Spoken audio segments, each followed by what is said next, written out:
thrones, or just how much we'll pile up before we get it.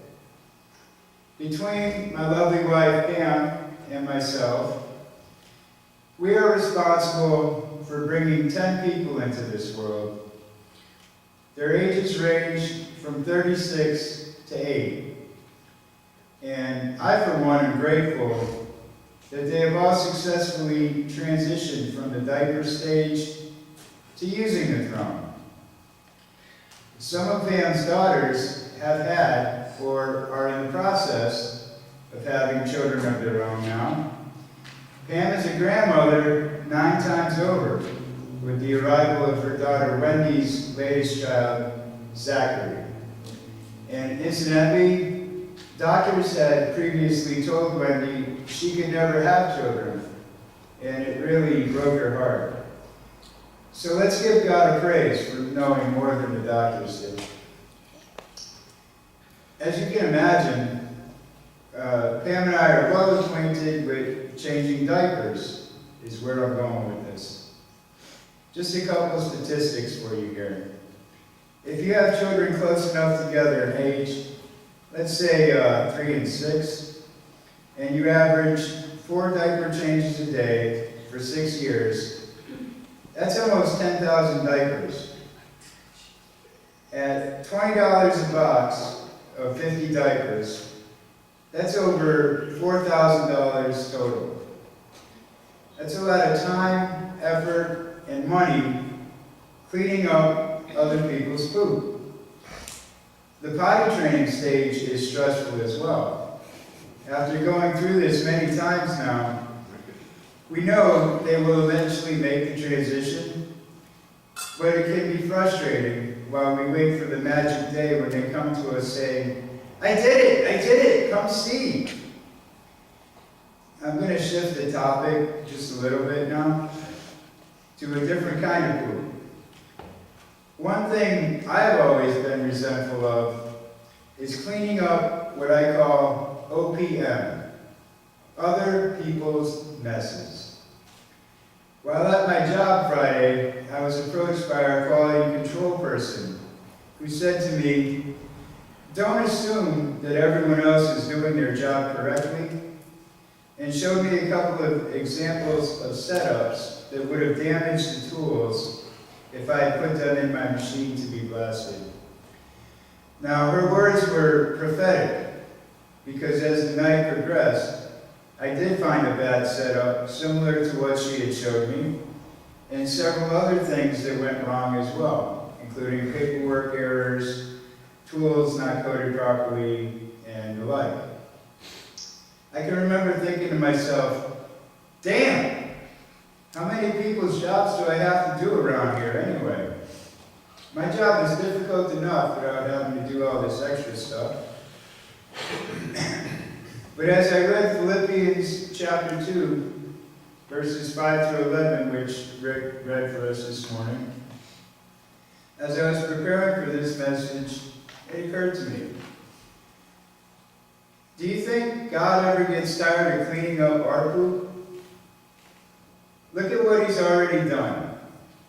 He's given up his perfect son, Jesus, to be afflicted with our sin, beaten, tortured, and put to death on the cross. Look at what he continues to do.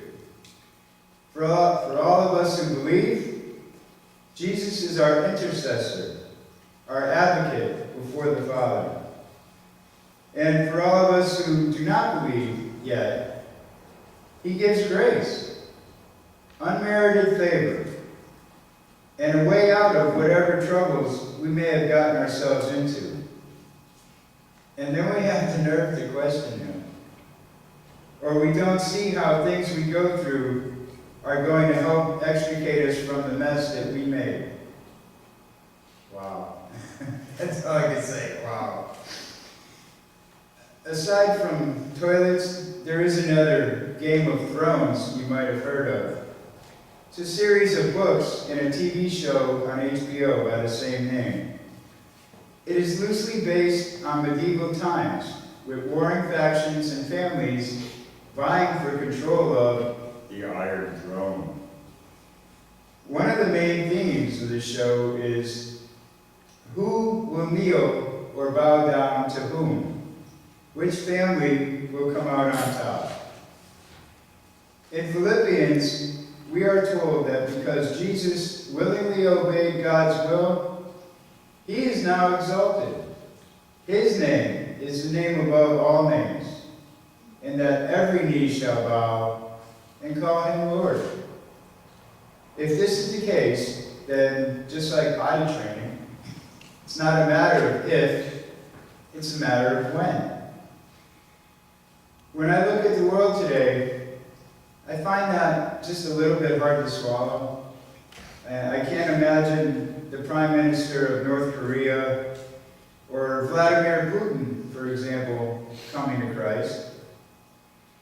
I know what it took in my life to get me to turn back towards God. I had to be brought to nothing in myself, several times in fact, before I finally bowed my knee.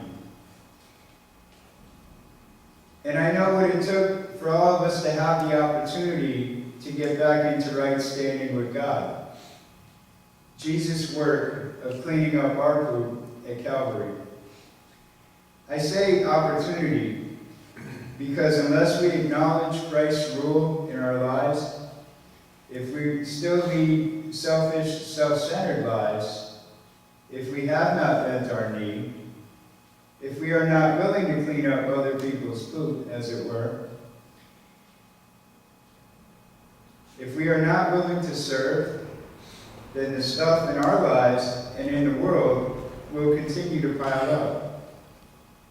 Just like the example of the diapers I gave you earlier, if we take our own personal rebelliousness and multiply by the over 4 billion people on this planet, that's a big mess. Crime, poverty, disease, ill will towards one another, fear, hatred. None of these come from God or Jesus. It comes from the hearts and minds of men, influenced by the adversary. Remember the story of Adam and Eve in Genesis? All it takes to fall from God's grace is one moment of doubt, and then acting on that doubt. But praise God, and thanks to the one to whom every knee shall bow, we are not doomed to stay in that state if we fall. Like Pastor David read one time from the book of Jeremiah, if you turn back, I will take you back. If you utter what is worthy and not what is worthless, then you shall act as my mouth. If we do what is worthy, if we serve willingly, we act as his hands. The Bible is a book full of stories of redemption. Personal redemption, nations, and that of the world as a whole, which you can find in Revelations.